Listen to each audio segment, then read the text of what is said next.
I'm Bruno Paiva from the University of Navarra in Pamplona, Spain. And at this ASH meeting, we are presenting an abstract investigating the genomic relationship as well as the independent prognostic value of circulating tumor cells, CTCs, that are measured at diagnosis in patients with active myeloma and measurable residual disease, or MRD, after treatment.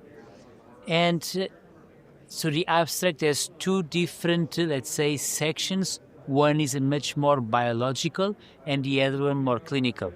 From the biological point of view, we compared the genome of CTCs and MRD from the same patients, and we found that the concordance in terms of genetic alterations was around 30-35%, which is actually low, meaning that these clones, these rare cell populations, have a different genomic background, and this may help us to understand why they have different pathogenic function.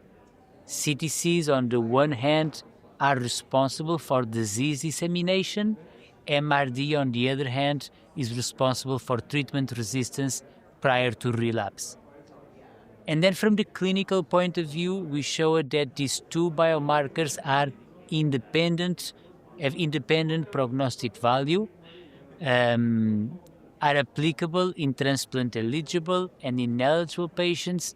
They are empowered when used together to identify patients with high-risk disease, median progression-free survival of 2-3 years, regardless of staging a diagnosis using, for example, the revised ISS.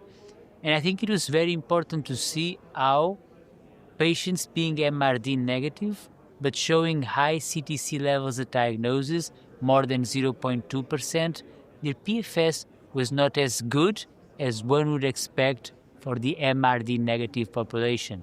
And we believe that these results may have importance from the clinical decision-making point of view among MRD negative patients.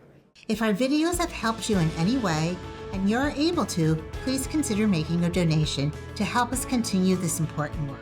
Your gift will go 3 times as far when we reach $500,000 by the end of the year. Every contribution, big or small, makes a difference, and we're deeply grateful for your support.